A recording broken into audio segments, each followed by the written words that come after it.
Donc l'énoncé de notre exercice est de trouver le maximum et le minimum de la fonction f sur l'intervalle où x est entre 0 et 2 et y va de 1 à 5, où la fonction f est une fonction à deux variables x, y, qui est égale à x carré plus y carré moins 3x moins 3y.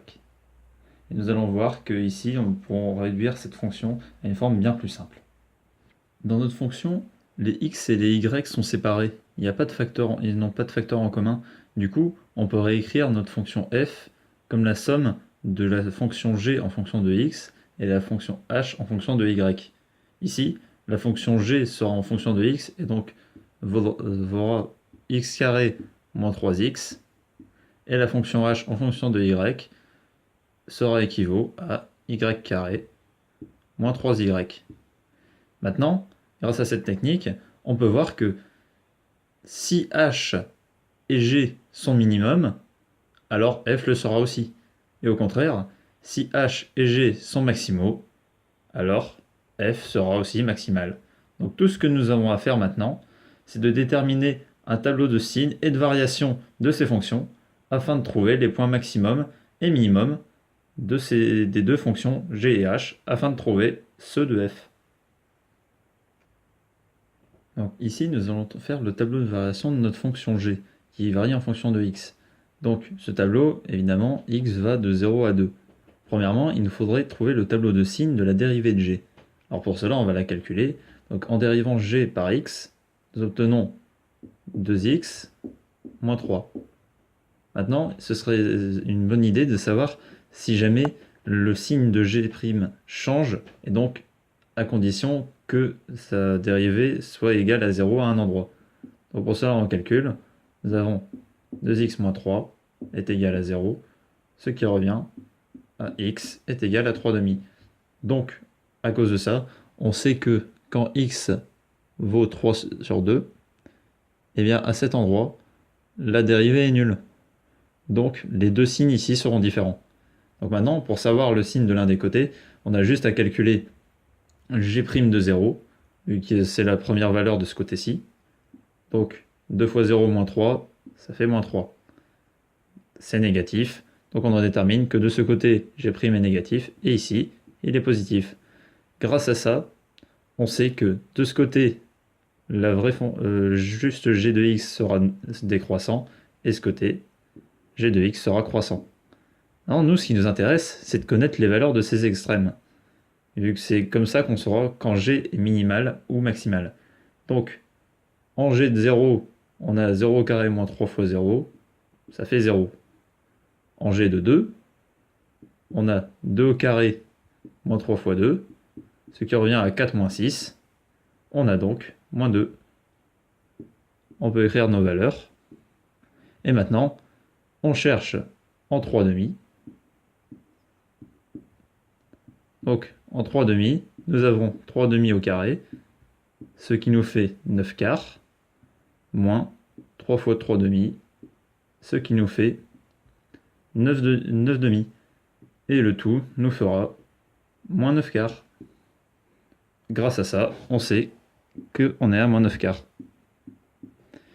Grâce à ce tableau, maintenant, nous savons que la valeur maximale de g est atteinte quand x vaut 0 et ainsi g vaut 0, et la valeur minimale est atteinte quand x vaut 3 demi et g de x vaut moins 9 quarts. Nous avons donc la valeur maximale et minimale de g.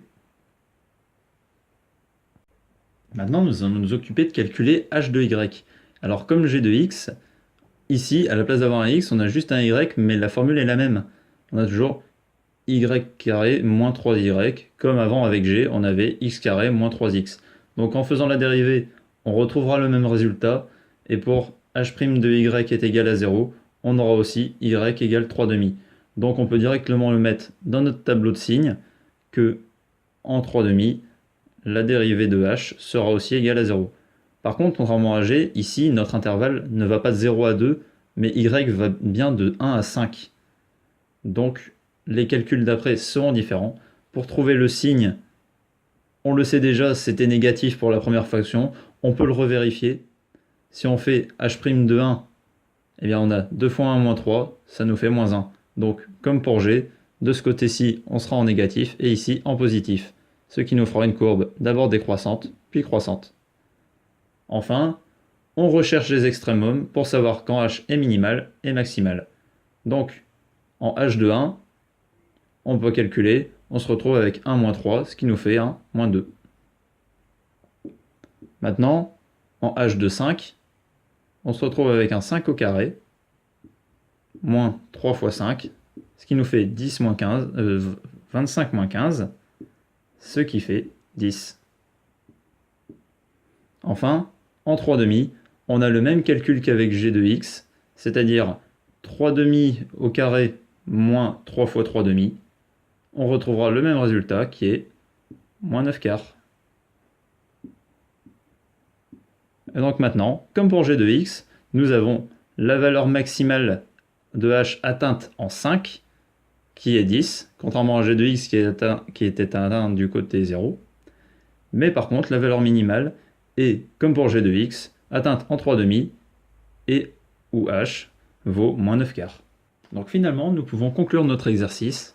Comme nous avons prouvé que f peut être réduit en un g et un h chacun d'une seule variable, eh bien, nous avons trouvé que quand g et h sont maximum, c'est-à-dire au point x égale 0 et y égale 5, nous avons g de 0 et h de 5 vaut 10, eh bien, la somme des deux font que f est maximale en 0,5, où f vaut 0 plus 10, c'est-à-dire 10.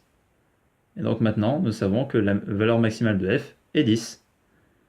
Et au contraire, on a trouvé que g et h sont minimum tous les deux en 3 demi, et du coup, en ces deux points, les deux valent moins 9 quarts, et donc, au point 3 demi, 3 demi, f est minimal et vaut moins 9 demi, c'est-à-dire 4,5. Donc voilà, la valeur maximale de f sur l'intervalle de x allant de 0 à 2 et y allant de 1 à 5 est 10, et la valeur minimale est 4,5. Sur ce, nous pouvons conclure notre exercice.